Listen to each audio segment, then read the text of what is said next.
Hola, mi nombre es Robert Mackenzie. La semana pasada, Milton Friedman, el distinguido economista, nos llevó a Hong Kong para mostrarnos las ventajas del mercado libre en el que él tiene gran fe. Esta semana Friedman nos llevará a diferentes partes del mundo como India, Japón y Europa, y así ver qué es lo que ocurre cuando el gobierno controla la economía y las actividades de su gente. Después de ver la película, regresaremos a la Biblioteca Hunter de la Universidad de Chicago y así continuar las discusiones acerca de las ideas de Milton Friedman.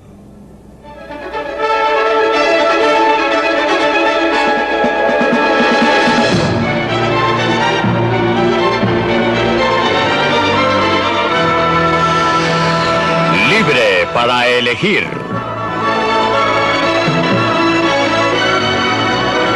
Desde el punto de vista de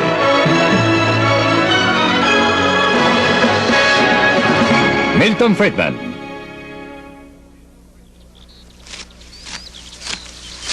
La tiranía del control.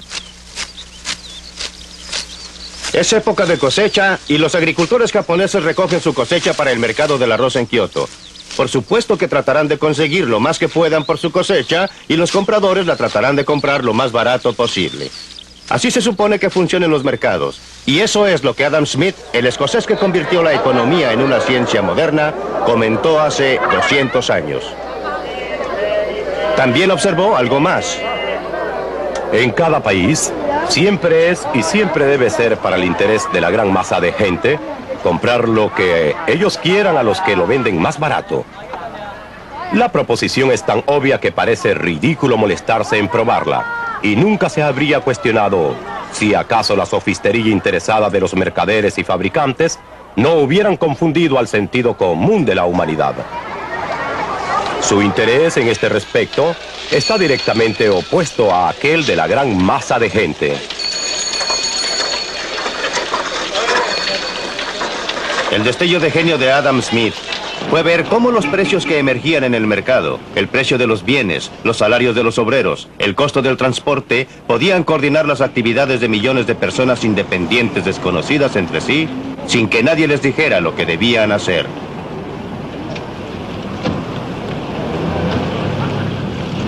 Su idea clave fue que el propio interés podía producir una sociedad ordenada que beneficiaba a todos. Era como si existiera una mano invisible.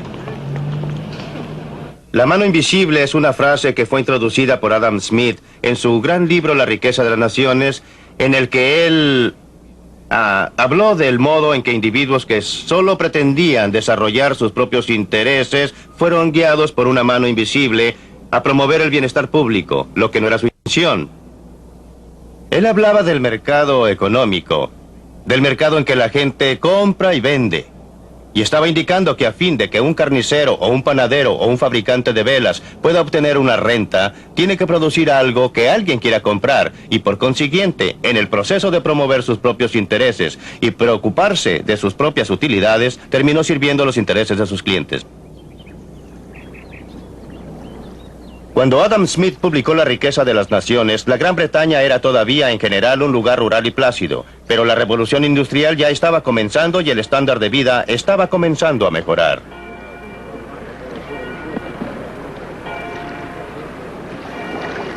Un obstáculo fue que el comercio con otras naciones todavía estaba fuertemente controlado. Los comerciantes del mercado nacional habían persuadido al gobierno de esa época que impusiera fuertes derechos e impuestos a todas las importaciones extranjeras a fin de garantizarles un mercado protegido.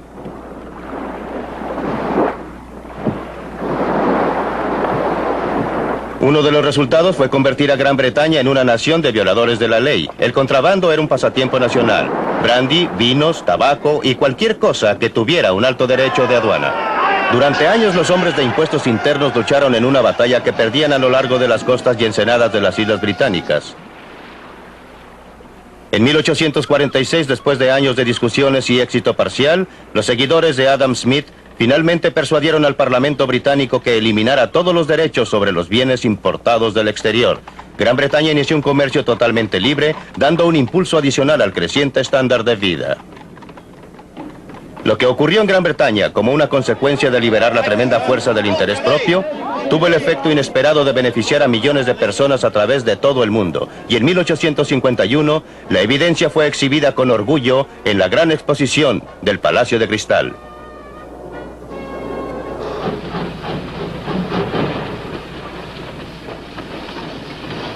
El libre comercio permitió a Gran Bretaña convertirse en el lugar de trabajo del mundo.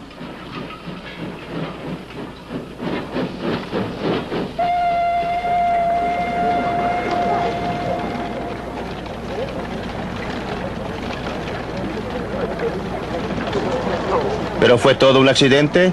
No lo creo. Considere lo que ocurrió en 1868 al otro lado del mundo, en el Japón.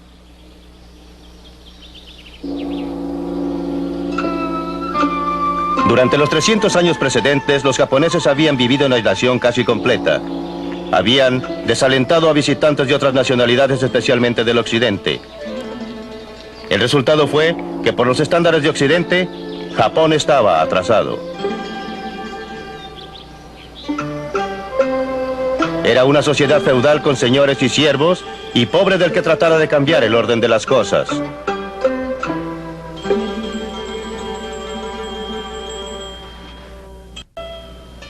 Las mujeres eran ciudadanos de tercera clase. En 1868, una nueva generación de gobernantes decidió que había llegado el momento para que Japón se pusiera en contacto con el mundo exterior. Y con la llegada de los primeros comerciantes extranjeros de Occidente, las cosas comenzaron a cambiar. Los japoneses siguieron las pautas comerciales de los ingleses porque Gran Bretaña era la principal nación del mundo. En esta forma, el comercio libre llegó a Japón. El Japón se convirtió en un imán para las ideas y logros de otras personas. Una de las primeras industrias tradicionales que sintieron el efecto fue la del tejido. De Europa, los japoneses importaron el método Jacquard, una forma de programar un telar para controlar la exactitud del tejido y para estandarizar la producción. Los obreros se adaptaron bien a la nueva atmósfera, lo mismo que sus empleados.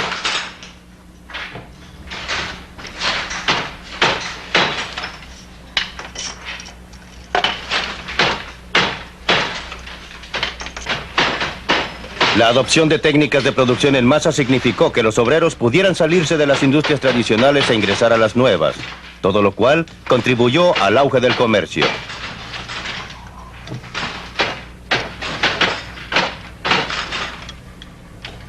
Ninguno de nosotros puede evitar verse afectado por la atmósfera intelectual que respiramos.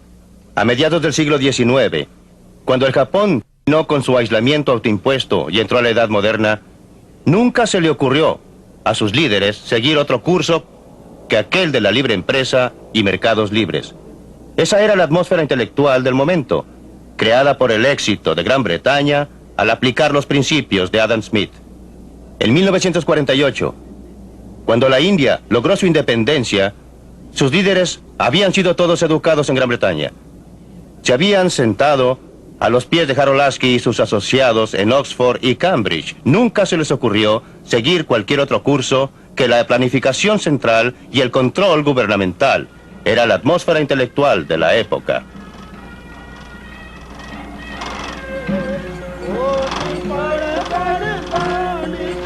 La semilla intelectual echó raíces. A medida que crecía, debía ser honrada y aún adorada. Cada año, en el aniversario del nacimiento de Gandhi, la gente hace eso en toda la India. En homenaje al gran Mahatma, se sientan e hilan. Usan métodos que les han sido transferidos a través de los siglos. Pero es más que un símbolo de honrar al pasado. Tipifica la política que están siguiendo en realidad. En 1948, el nuevo gobierno decidió que la tradicional industria de tejidos de la India y sus trabajadores debían ser protegidos de la industrialización del siglo XX. ¿Cuáles fueron las consecuencias de esa política?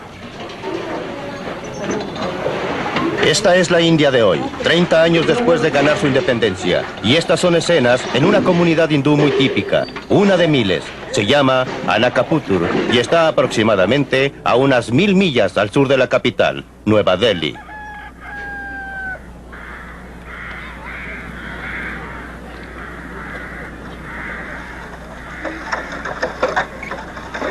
Esta no es la clase de vida que el gobierno tenía la intención de perpetuar. Al subsidiar el algodón, hilado por los aldeanos, y el género que tejen, hacen que sea difícil que se desarrolle la industria moderna.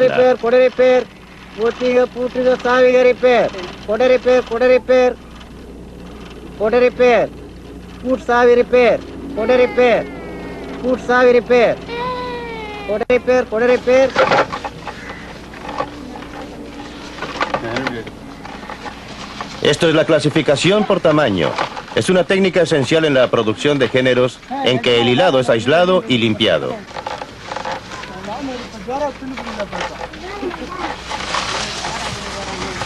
Una máquina moderna podría hacer lo mismo en 1/100º del tiempo. El resultado de la planificación gubernamental para modernizar la industria es que el número de telares manuales aproximadamente se duplicó en los primeros 30 años de la independencia de la India. Actualmente, en miles de aldeas a través de la India, el sonido de las manos puede escucharse desde temprano en la mañana hasta tarde en la noche. Solo en esta aldea hay más de 3.000 telares manuales en operación.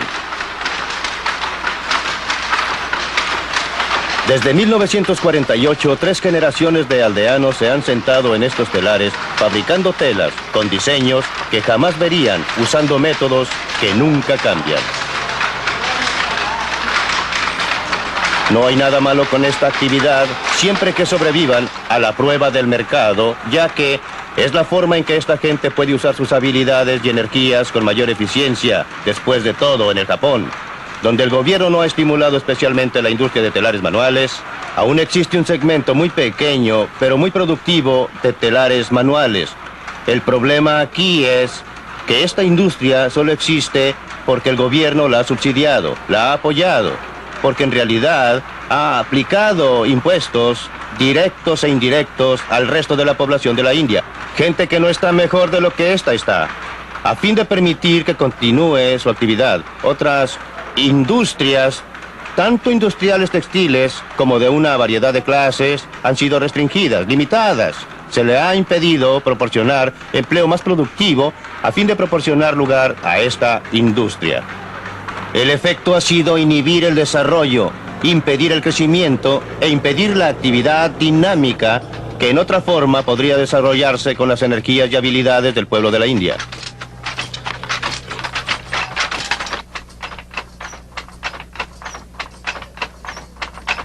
Esto parece una fábrica, pero también es el hogar para la gente que trabaja aquí.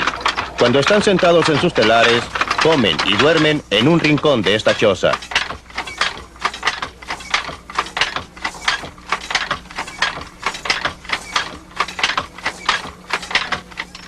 A través del mundo, los gobiernos siempre declaran que están mirando hacia el futuro.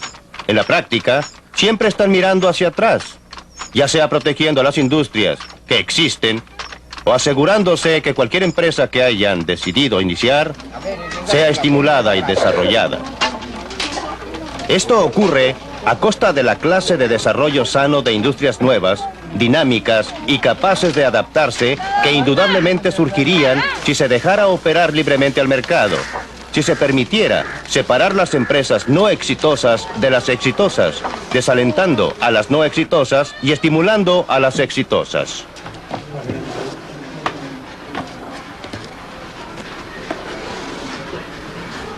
La India tiene un tremendo potencial económico y humano, tanto como Japón tuvo hace un siglo. La tragedia humana es que en la India ese potencial ha sido sofocado por la camisa de fuerza impuesta por un gobierno paternalista que todo lo sabe. La planificación central, en la práctica, ha condenado a las masas de la India a la pobreza y a la miseria.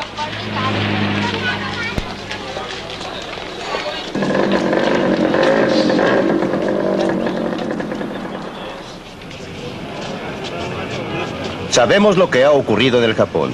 El libre comercio inició un proceso que revolucionó al Japón y a la vida de su gente. Las mejorías en el bienestar material se desarrollaron conjuntamente con la eliminación de la estructura social rígida de hace un siglo. No es un accidente, como siempre. La libertad económica promueve la libertad humana. Y en el intertanto, ¿qué ha ocurrido en la industria japonesa de tejidos?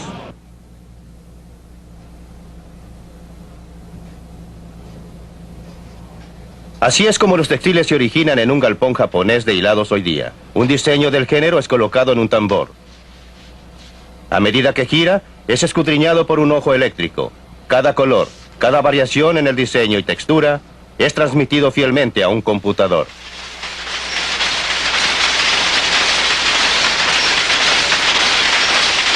Es todo lo que necesita un telar moderno del Japón.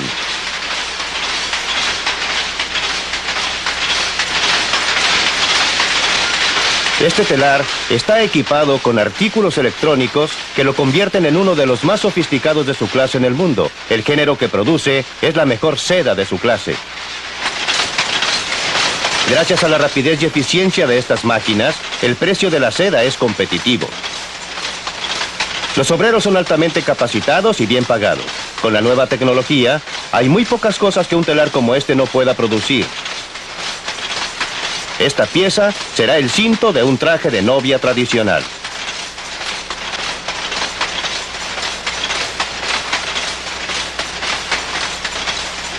Estos son productos fabricados a máquina, pero por cualquier estándar son muy hermosos. Pueden compararse con el trabajo más fino del telar manual.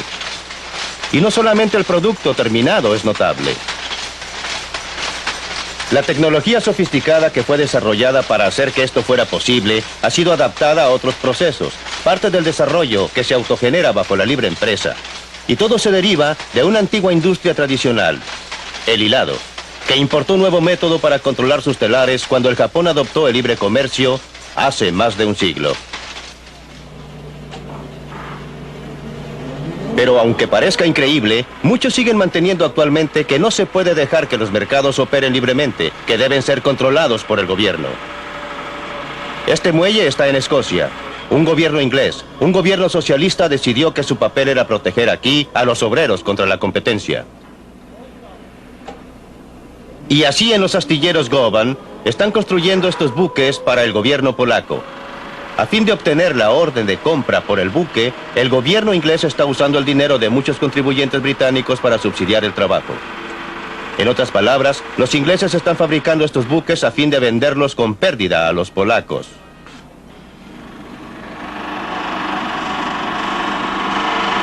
No solo los polacos, sino que también nosotros en América nos beneficiamos con esta clase de filantropía. La industria del acero en los Estados Unidos fabrica un producto fino. Otros países también lo hacen. Y su acero es a menudo más barato, a veces porque sus contribuyentes lo subsidian. Así pues, ¿por qué no podría el consumidor norteamericano comprar acero donde lo pueda obtener más barato, en casa o en el extranjero? La industria norteamericana del acero ha trabajado mucho tratando de persuadirnos que no nos conviene comprar en el mercado barato. Urgieron al gobierno a restringir lo que ellos llaman competencia desleal, aunque por supuesto que reconocen que esto involucra algunos peligros. El dilema de pedir ayuda a nuestro gobierno en este problema de competencia desleal nos preocupa a muchos porque la espada en realidad corta en ambos sentidos. Pero creemos que lo que hemos tratado de hacer es muy diferente a la clase de participación gubernamental directa que ocurre en muchas de las naciones extranjeras a través del mundo, donde los gobiernos proporcionan asistencia financiera directa, ya sea en forma de propiedad o préstamos o subsidios en alguna u otra forma. Lo que hemos tratado de hacer es simplemente obtener que nuestro gobierno haga valer las leyes de los Estados Unidos contra la competencia desleal que siempre ha estado presente en los libros de los Estados Unidos.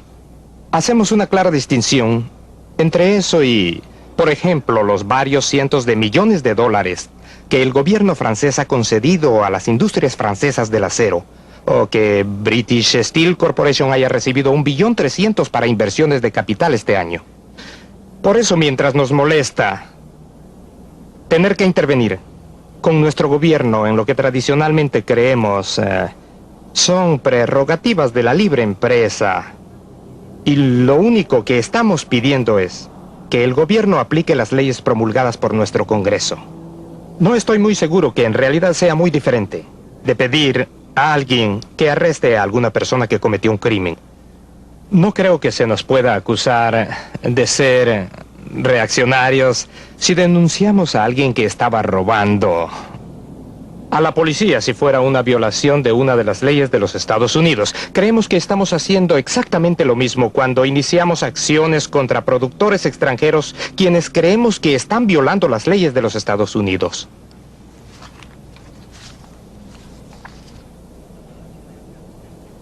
La falacia de este argumento es que no enfoca la cuestión real. ¿Por qué no deben existir leyes que en efecto impidan que usted o yo compremos en el mercado más barato?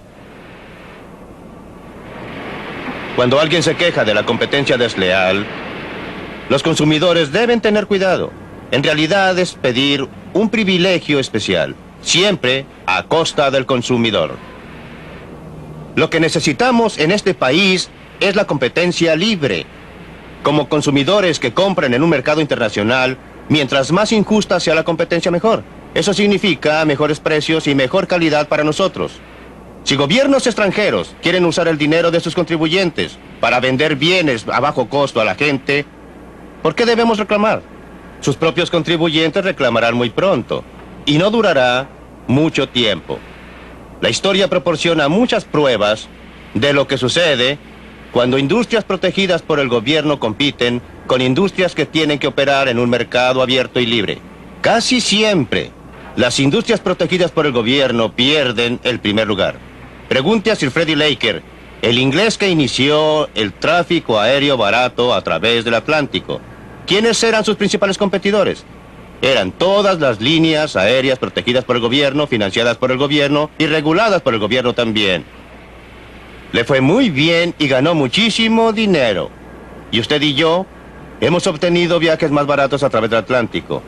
Nada podría promover la salud a largo plazo de la industria del acero. Nada la convertiría en una industria más eficiente, lucrativa y productiva que si el gobierno de los Estados Unidos sacara sus manos de ahí, sin proporcionarle privilegios especiales ni imponiéndole restricciones especiales. Y lo que es cierto para la industria del acero, lo es para cada otra industria del país.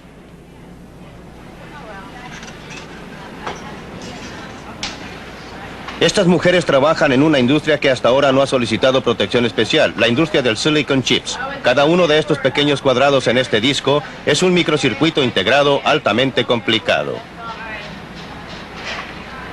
Un técnico norteamericano los examina para descubrir defectos. Es un trabajo altamente especializado y ella ha tenido mucha capacitación.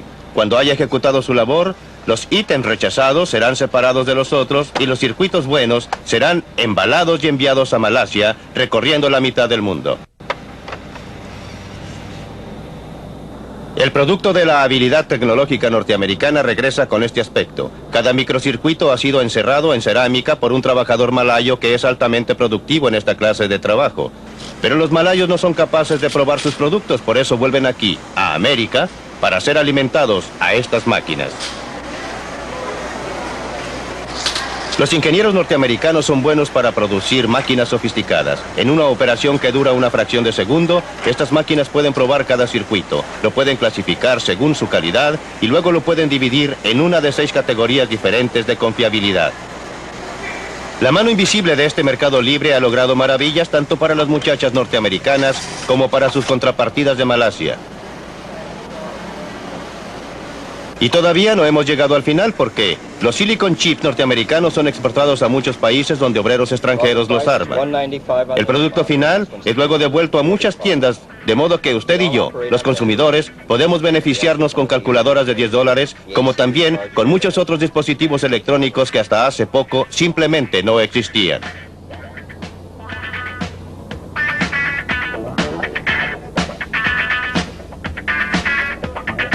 Cuando este equipo de alta fidelidad llegó originalmente al mercado, solo los ricos podrían comprarlo.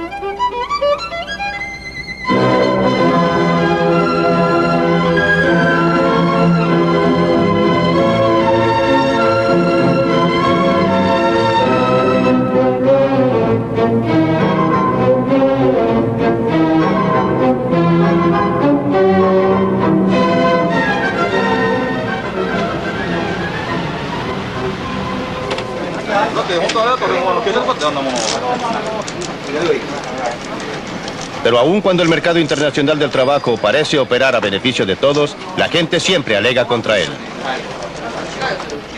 El argumento usual contra el comercio libre total es que la mano de obra barata en el exterior quitará empleos a los trabajadores en casa. ¿Pero qué es barato? El obrero japonés es pagado en yens.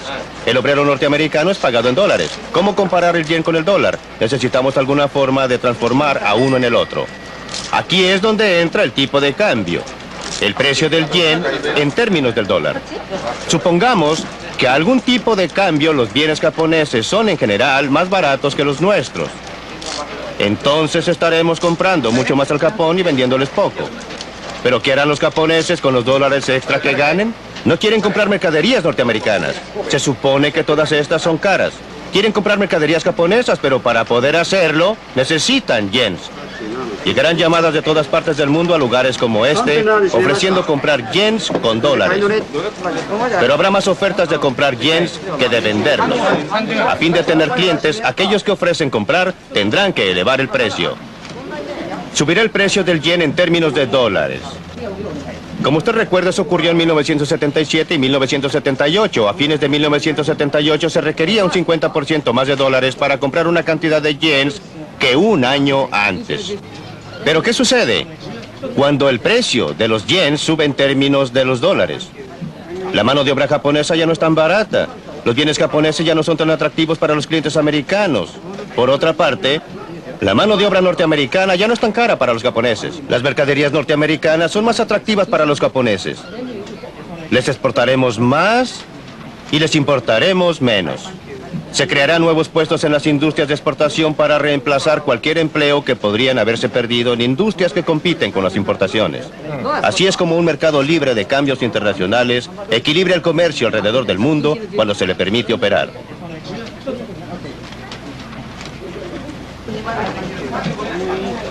El problema es que cada vez con mayor frecuencia no se permite operar a un mercado libre.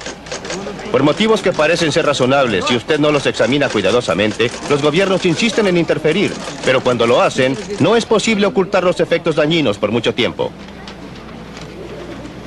El motivo principal por qué el yen japonés subió tanto en su precio en esos años del 77 y 78 fue porque el gobierno japonés había estado tratando de impedir que el precio del yen subiera.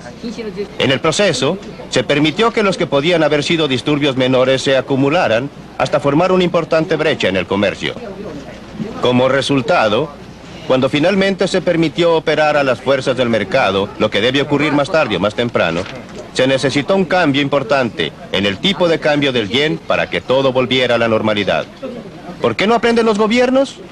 Porque los gobiernos nunca aprenden, solo aprende la gente. Y la gente que aprende hoy día puede no ser la gente que estará a cargo de la política económica mañana. Cuando usted contemple esto, usted puede convenir conmigo que lo que necesitamos son restricciones constitucionales sobre el poder del gobierno para interferir en los mercados libres, en cambios internacionales, en comercio internacional, en muchos otros aspectos de nuestras vidas. Libre para elegir.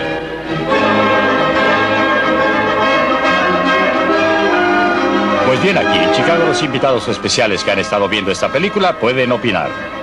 Esta película me ha puesto nervioso.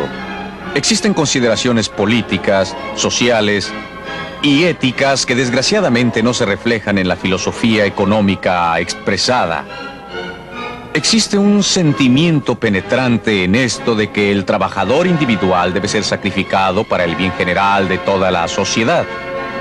Y yo no veo cómo se pueda sacrificar el bien general de los individuos para la sociedad, ya que la sociedad solo consiste en esos millones y millones de individuos agrupados. Y en ninguna parte se presta consideración alguna a los aspectos sociales y éticos de la fórmula de libre comercio que usted propicia. Obtengamos otros puntos de vista del grupo. ¿Cuál es su reacción, Dan Ransfield, como hombre de negocios, a la idea expresada por Milton Friedman de que Norteamérica debe comprar en los mercados más baratos los bienes más baratos sin protegerse contra estos? Juré que jamás trataría de defender a Milton Friedman y no lo haré. Pero déjeme comentar primero las observaciones de Dick. Me preocupa oír que se invoquen argumentos sociales y morales en un tema como este. Porque me parece que la medida es lo que en realidad afecta al ser humano. Cada individuo debe preocuparse por la humanidad. Para un solo individuo que esté desempleado representa un 100% de desempleo. Y eso lo reconocemos, yo lo reconozco. Pero el mundo real es, si usted, como lo hizo la película, fuera a la India, y usted quiere ver las cosas que uno puede describir como inhumanas, como pobreza y problemas de seres humanos, ve que existen. Y la prueba debería ser, ¿qué resulta? ¿Qué proporcionará una circunstancia que será más que dinámica y más productiva en el mundo? Es verdad que a largo plazo estaríamos mejor con el comercio libre, estoy de acuerdo con Milton. Pero es el corto plazo el que importa, y es aquí donde existen problemas serios de ajuste. No hay duda de que los países en desarrollo necesitan acceso a mercados tales como los mercados norteamericanos. Y Norteamérica los necesita para exportar a fin de poder exportar más a los países en desarrollo. Las exportaciones norteamericanas a esos países aumentaron un 20% del total de exportaciones. Un 30% durante los últimos 10 años. Pero el ajuste es importante porque lo que está ocurriendo actualmente es que no un grupo cualquiera de obreros está siendo afectado por este comercio. Son los obreros norteamericanos con mayores desventajas y menos privilegios los que están siendo afectados. Y generalmente son mujeres, miembros de las minorías, que trabajan en vestuario y en la electrónica. Y creo que el ajuste consiste en acción tanto del país en desarrollo como del país desarrollado. Por ahora, consideremos el aspecto norteamericano. Por la parte norteamericana, los sindicatos y la industria deben dejar de discutir respecto a asuntos morales y deben organizarse. No puedo estar más de acuerdo con Helen. Creo que aquí está involucrado un problema muy válido de distribución de renta. Por cierto que la sociedad está mejor y los consumidores están mejor como resultado de importaciones más baratas y los apoyo, y aquí estoy totalmente de acuerdo con Milton. Pero si la incidencia del ajuste afecta a grupos desposeídos, entonces usted querría hacer algo al respecto, si esto realmente se convierte en un asunto ético. Pero la otra cosa que creo que Milton propone, con la cual estoy absolutamente en desacuerdo, es, suponga que los gobiernos extranjeros en realidad subsidien y promuevan activamente las exportaciones. Para usted, ¿se echaría usted para atrás simplemente y solo diría, vamos a estar mejor como resultado de esto? Yo no creo que esto considere el hecho de que todo el sistema internacional pueda quebrarse como resultado de lo que la gente considera como competencia desleal que emerge en economías pluralistas. Y creo que esto es lo que en realidad ustedes están comenzando a ver. Así pues, necesitamos algunas sanciones. Quiero decir, puedo recibir propiedad robada y estoy mejor. Por supuesto que estoy mejor. Pero si como resultado de esto estimulo el robo, creo que pocas personas estarían de acuerdo de que esto es algo de lo que uno en realidad querría preocuparse. Antes de dar la palabra a Friedman, ¿una reacción a los comentarios? Sí, en realidad para Don y para Helen. Don, usted eligió dejar de lado, o usted parece haber elegido dejar de lado las consideraciones sociales y éticas. Y en absoluto, lo que dije fue, hay que colocar el asunto en una balanza, que existen consideraciones sociales y éticas con y sin un mercado libre. Y la tendencia es que la gente solo invoque la moralidad por su parte y no reconozca que hay problemas de seres humanos en este mundo que van a suceder en cada caso. Y la medida o la prueba deben ser qué ocurre en realidad allá afuera y entonces estudiar esa cuestión. Creo que debe usted también considerar el aspecto social de esta situación. El comentario de Helen, lo del desplazamiento. Ahora tengo una pregunta para Milton en este momento. ¿Cuánto tiempo asigna usted como horario para el desplazamiento de esta gente, de estos obreros? ¿5 años? ¿10 años? ¿Una generación?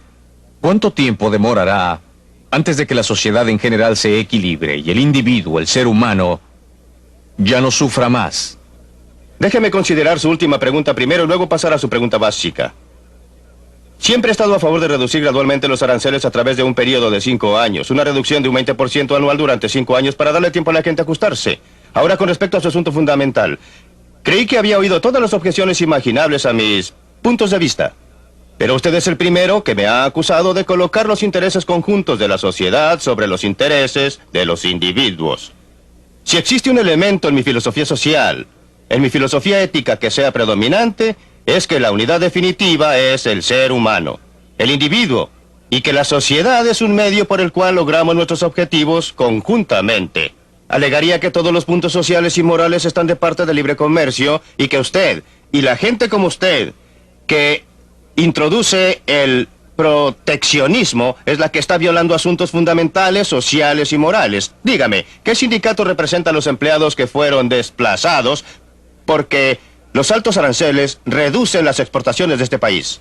Porque los aranceles altos hacen que el acero, por ejemplo, u otras mercaderías sean más caras y como resultado, aquellas industrias que usan acero tendrán que cobrar precios más altos.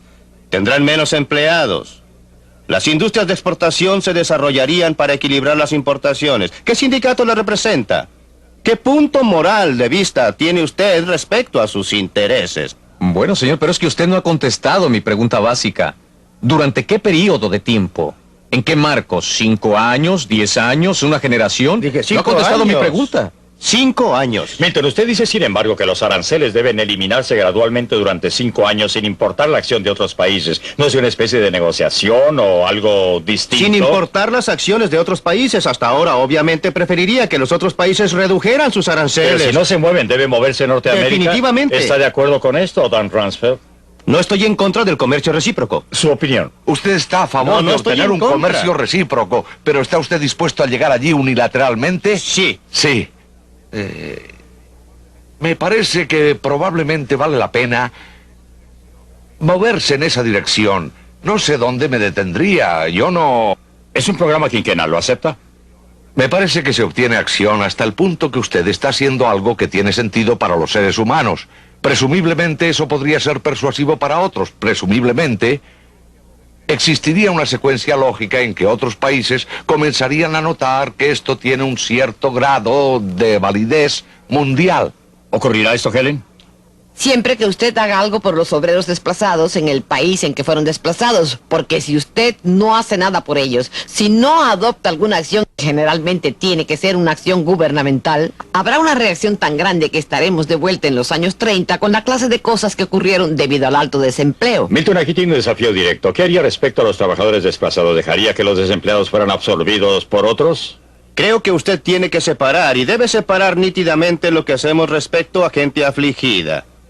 ¿Y cómo manejamos el sistema industrial? No creo que deba existir un programa especial para obreros desplazados. Lo que debe existir, y todas las sociedades lo tienen, es algún mecanismo voluntario gubernamental que ayude a la gente afligida. Tenemos otro programa de esta serie que trata exactamente de ese asunto en que me pronuncio, como usted sabe, a favor de un impuesto a la renta negativa como forma de hacerlo, pero creo que es un gran error tratar de relacionarlo directamente con los aranceles. Y el motivo es que mucha gente que está desplazada no tiene problemas. Muchos de ellos tienen buenas alternativas y algunos se benefician de ellas.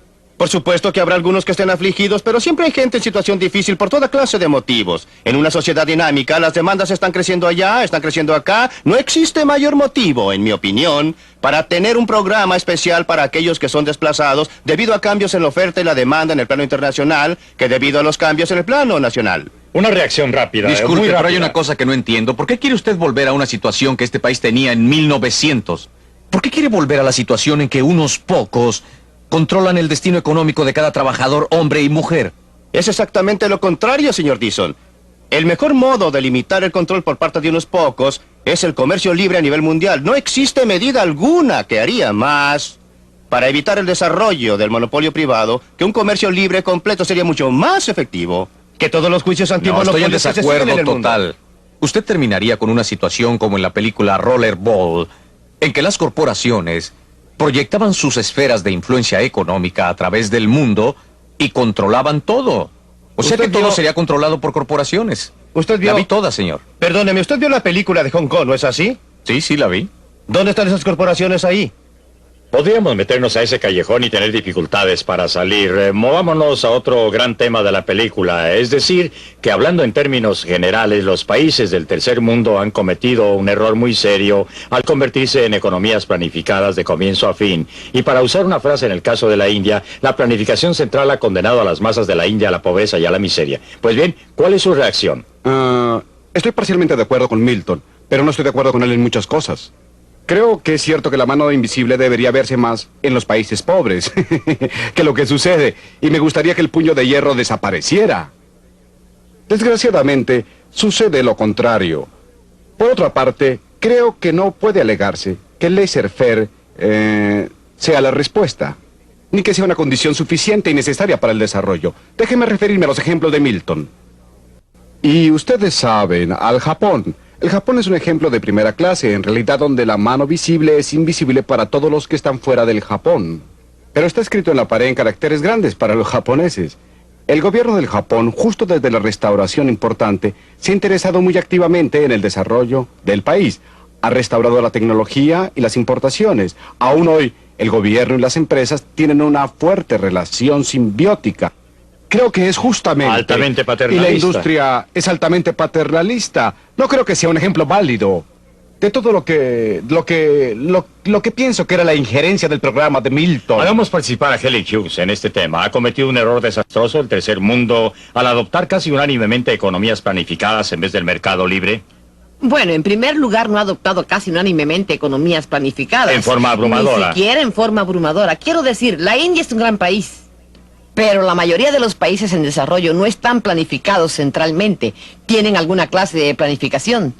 Y, en segundo lugar, algunos de los países que han tenido más éxito han tenido intervención gubernamental. Los mejores ejemplos son Taiwán, Corea, Brasil, Singapur y aún en Hong Kong, que a menudo es indicado como un ejemplo de falta de intervención gubernamental, aunque esto no es cierto. El gobierno de Hong Kong ha proporcionado la infraestructura, ha proporcionado los caminos, puertos y escuelas, y ha sido muy importante.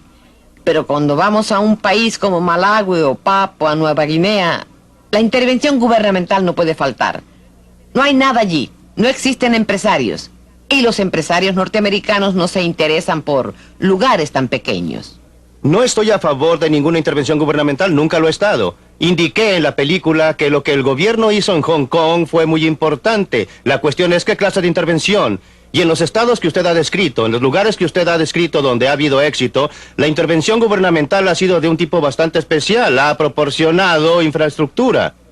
No ha tratado de determinar las perspectivas de la producción industrial, las áreas que debe cubrir la industria, exactamente cuál es la distribución. No ha aplicado la planificación central. Eso no es verdad en Corea. Quiero decir, usted se equivoca porque en Corea el gobierno en realidad, pero creo es de yo... Taiwán. Es bastante cierto en Taiwán, pero no en Corea, que ha crecido más rápido que ningún otro país. Las exportaciones coreanas han estado determinadas en gran medida por la intervención gubernamental directa. Creo que su argumento es ¿qué clase de intervención gubernamental? ¿Para qué? ¿Y cuáles son las comparaciones entre la intervención gubernamental y el mercado libre? Estos son los asuntos pertinentes. ¿Cuál es el papel del gobierno con relación a la economía de mercado? ¿Cómo cree usted que está funcionando Don Rumsfeld? ¿Quiere usted ver al gobierno, supongamos, haciendo valer la competencia al atacar a los monopolios, las prácticas restrictivas y todo el resto de la sociedad? No cabe duda que no lo hacen bien. No pueden manejar. Pero significa Considere esto los que no deben controles de hacerlo en salarios y absoluto o precios en hacerlo los mejor. Estados Unidos de Norteamérica. He estado involucrado y no lo digo con mucho orgullo. El mundo real es, no me importan las buenas intenciones, no me importa la inteligencia, no me importa la integridad. El hecho real es que no son hábiles para manejar los salarios de cada norteamericano. Que alcanzan a 215 millones, no lo pueden hacer bien, eso lo hacen mal. Y el peso de esto es dañino. Está demostrado gráficamente en cada documento del Consejo de Consultores Económicos de los Estados Unidos. Pero ¿qué hay respecto a la pregunta adicional? ¿Es capaz el gobierno en este país o en otro lugar de garantizar la competencia por otros medios? No estoy hablando ahora de control de precios y control de salarios, sino garantizar la competencia más bien que permitir acuerdos de precios o convenios y monopolios. ¿Qué opina usted? Pienso que el gobierno actúa correctamente en esa área y que debe estar ahí para garantizar la competencia. El gobierno no es suficientemente listo. Considere la ley antimonopolios. Usted habla de un parche. La implementación de reglamentos antimonopolios en los Estados Unidos entre el Ministerio de Justicia y la Comisión Federal de Comercio es un desastre de parches. No tiene ninguna lógica. La gente no sabe qué hacer. Ellos no pueden obtener respuestas. Se les prohíben las fusiones y consolidaciones que serían muy sensatas desde el punto de vista del consumidor. Y tendrían más sentido desde el punto de vista de las corporaciones multinacionales, ¿no es así? Creo que uno de los puntos que usted está aprobando es que es muy difícil para el gobierno intervenir en un país muy grande como la India o los Estados Unidos. Pero compare la intervención gubernamental en algunos de los países pequeños y homogéneos de Europa y Singapur. Y creo que es muy importante. Suiza tiene mucha intervención gubernamental. Suecia, Dinamarca, Noruega son solo 4 de los países con mayor renta en el mundo. Ellos tienen intervención para tratar de proteger el funcionamiento del sistema del mercado y hacerlo más eficiente. Milton tiene absolutamente la razón de que si usted está hablando de planificación central, esta ha sido desastrosa. Definitivamente, en términos de haber establecido cuotas industriales, creo que no existe ninguna duda en la mente de cualquier persona que haya estudiado el problema. Durante los últimos 20 Pues años, en la India también, sin duda. Al respecto, ¿no es así? No con respecto a la planificación centralizada, ¿no? Claro que no, la planificación centralizada. Está bien, también estuve ahí como consultor. Sí, al respecto estoy al lado de Los Ángeles. Por una serie de años. Se supone que soy amigo de Milton, lo cual es algo desastroso. Dar consejos es una cosa, que sean aceptados es diferente. Estoy muy de acuerdo con lo que dijo Helen Hughes, que mientras más homogéneo sea el país, menos daño hará el gobierno al intervenir. No creo que haga un bien positivo, simplemente creo que hace menos daño. Pero con relación a los antimonopolios... Sí. Estoy a favor de las leyes que hacen que los acuerdos y restricciones del comercio sean ilegales. ¿Sí? La mayoría del resto del aparato antimonopolio ha promovido los monopolios en vez de impedirlos. Si usted observa dónde existen elementos monopólicos en el mundo y en los Estados Unidos, incluyendo las multinacionales que usted quiere mencionar, en casi todos los casos, ese monopolio se originó por una concesión especial del gobierno. Y por consiguiente, el problema no es cómo promueve la competencia el gobierno, sino cómo se impide al gobierno establecer monopolios. Ese es el problema real si usted mira al mundo real y no al prólogo o la redacción de las medidas antimonopólicas y leyes similares. ¿Qué cerca está usted a lo que Dixon estaba diciendo hace un momento en esta área? Pareciera estar discutiendo con usted que existe responsabilidad de hacer que opere la competencia. La responsabilidad consiste en establecer un marco de leyes y disposiciones bajo las cuales florecerá la competencia. Inevitablemente florecerá, quiere decir... Bien, hasta donde puedo saber, no conozco ningún caso en la historia en que los monopolios han podido mantenerse durante un tiempo sin que la asistencia gubernamental esté directamente de su parte. Los monopolios sindicales representados por el señor Dixon jamás tendrían el poder que poseen actualmente si no fuera por los privilegios especiales que el gobierno les ha concedido. Comprendo perfectamente que él esté a favor de esta acción antimonopólica de parte del gobierno, porque en realidad es principalmente acción a favor de los monopolios. ¿Por qué se concedieron a los sindicatos exenciones respecto a las leyes antimonopolio? Debido al poder político de los sindicatos, por supuesto, no lo estoy cuestionando. Debido al tremendo desequilibrio de poder de las compañías en la época en que se estaban iniciando los sindicatos, señor. Hay una idea final cerca del término de su libreto que me gustaría considerar porque me pareció sumamente provocativa. Usted habló de la necesidad de restricciones constitucionales a los gobiernos para impedir que interfirieran en los mercados libres de cambios internacionales y en el comercio exterior. Pues bien, ¿qué tenía usted en mente, Milton, cuando dijo restricciones constitucionales? Yo lo que tengo en mente es si puedo persuadir al público, me gustaría que éste adoptara una enmienda constitucional estrictamente paralela a la prohibición constitucional del texto de la Constitución contra el gobierno central. Lo siento, contra gobiernos estatales que imponen aranceles o derechos de aduana. Me gustaría tener una enmienda constitucional que expresara: el Congreso no impondrá ningún impuesto sobre las importaciones ni concederá ningún subsidio a las exportaciones, excepto aquellas que puedan ser necesarias. Creo que la redacción de la Constitución es que los estados están autorizados para hacerlo si es necesario para inspección. Esa es la excusa que usa California para inspeccionarlo cada vez que uno pasa en auto para ver si lleva cualquier planta, fruta o verdura. Milton, déjeme hacerle una pregunta. ¿Cuánto tiempo cree usted que sobrevivirían los Estados Unidos si promulgaran lo que usted quiere? Creo que los Estados Unidos prosperarían en una forma que es difícil de imaginar hoy día. Sería un ejemplo y guía para el resto del mundo. ¿Qué sentido tiene aquí cuando supuestamente somos los líderes del mundo? Somos los que promueven la libertad y la libre empresa y la iniciativa individual. ¿Y qué hacemos? Forzamos al débil y pequeño Hong Kong a imponer límites, restricciones a sus exportaciones bajo aranceles, a fin de proteger nuestros obreros textiles. Vamos al Japón y le decimos: por Dios, tienen que limitar el número de televisores que producen. En vez de hacerlo, deberíamos estar dando un ejemplo al mundo, y si damos al mundo un ejemplo similar al que dio la Gran Bretaña al mundo en el siglo XIX, sería tremendo. Tendría un impacto tremendo, fortalecería nuestra posición moral en el mundo, fortalecería nuestra posición ética en el mundo. En vez de dar dinero a los países subdesarrollados para producir productos que luego nos negamos a comprar y no les dejamos exportar a nosotros, estaríamos diciendo al resto del mundo: Si usted produce algo y si usted puede producir algo y tener un mercado aquí, venga, estaremos encantados de comprarlo y produciremos cosas que ustedes puedan comprar. Esa es la clase de esquema que me gustaría que los Estados Unidos establecieran. ¿Están de acuerdo sus socios con eso? Jamás. Es un... Jamás es una palabra larga, señor. Sí, tiene razón. Y usted debe saber Y uno distinguir nunca debe entre- decir jamás. No, los funcionarios de su sindicato no lo aceptarían. No, No, estoy mis seguro socios respecto a no, sus mis socios. socios tampoco lo aceptarían.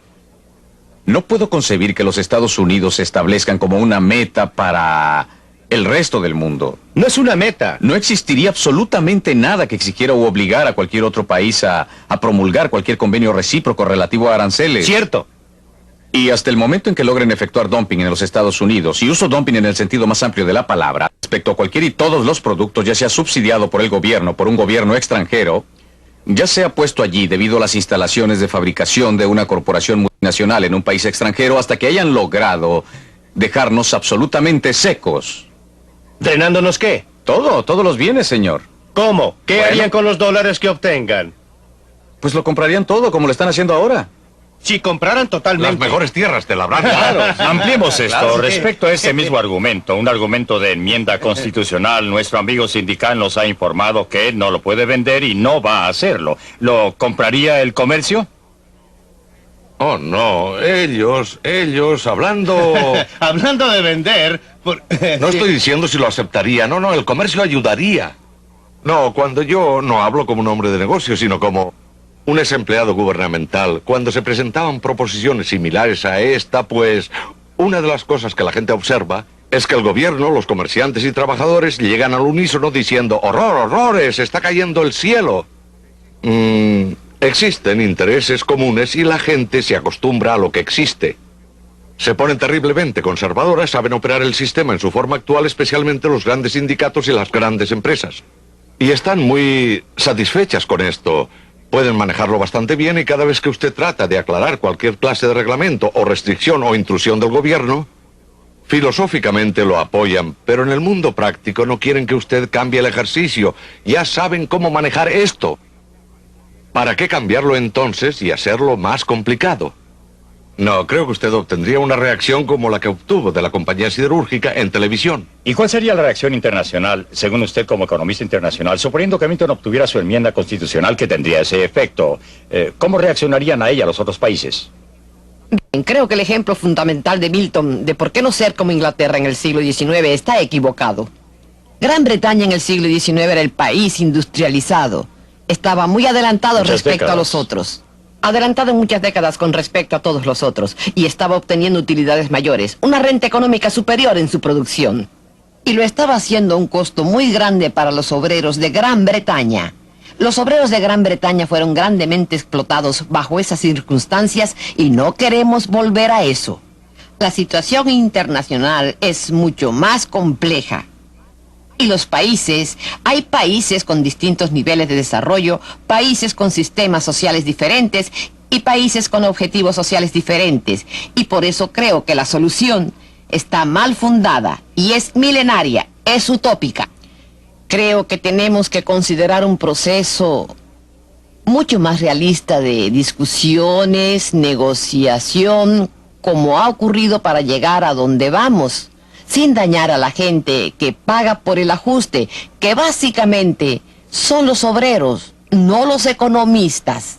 ¿Puedo hacer un breve comentario? Sí. Me preocupa la discusión debido a la complejidad de las relaciones internacionales, que deben ser planificadas y administradas. Por definición, no somos capaces de administrar la economía mundial. En cada caso en que lo hemos tratado de hacer, las cosas no han resultado como se planeaban.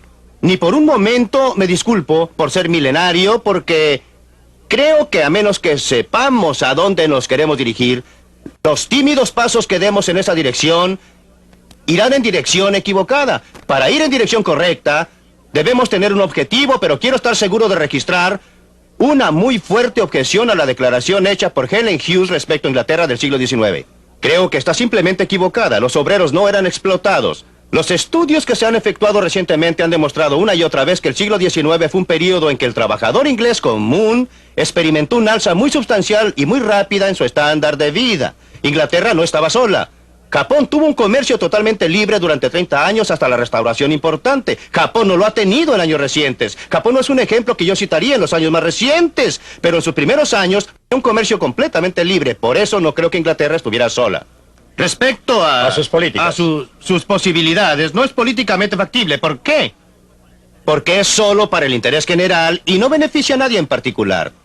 Cada uno de nosotros, fundamentalmente, se preocupa más de su papel como productor de un producto que como consumidor de 1001 productos. Los beneficios de un arancel son visibles. Mr. Dixon puede ver que sus obreros están protegidos. El daño causado por un arancel es invisible, se expande ampliamente. Hay gente que no tiene trabajo debido al arancel, pero no saben que no tienen empleos. Nadie los puede organizar. Todos los consumidores están pagando un poquito más por esto o aquello. No se dan cuenta que la razón por la que están pagando es debido al arancel. ¿Los hombres de negocios? Nunca he estado ni estoy a favor de los negocios. Estoy a favor de la libre empresa, que es una cosa muy distinta. Y la razón por qué estoy a favor de la libre empresa... No me indique con el dedo al decir eso. No pretendía señalarlo, Don. Señalo a la comunidad de negocios porque usted es una excepción. Porque... Pero aceptó que existía una alianza tácita, porque de ese modo le impide lograr su propósito, ¿no? Sí, indudablemente existe la alianza. En mi opinión, el argumento más fuerte a favor de la libre empresa es que impide que una persona tenga demasiado poder, sin importar que sea funcionario gubernamental, ejecutivo de un sindicato o un ejecutivo de negocios. Los fuerza a soportar y a callarse, ya sea que tengan que entregar los bienes, producir algo que la gente está dispuesta a pagar o tienen que dedicarse a un negocio diferente. Hasta aquí llegaremos con la discusión esta semana y espero que estén con nosotros para el próximo episodio del Libre para Elegir.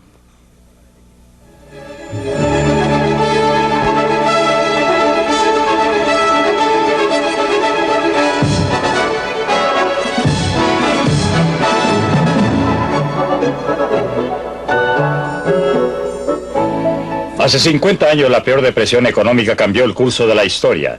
Tendría que haber pasado o pudo haber sido evitada. Por primera vez en televisión, Milton Friedman nos da sus opiniones acerca de estos desesperados días que dieron una nueva ruta al mundo. Eso será la próxima semana en Libre para Elegir. No se lo pierda. Libre para Elegir.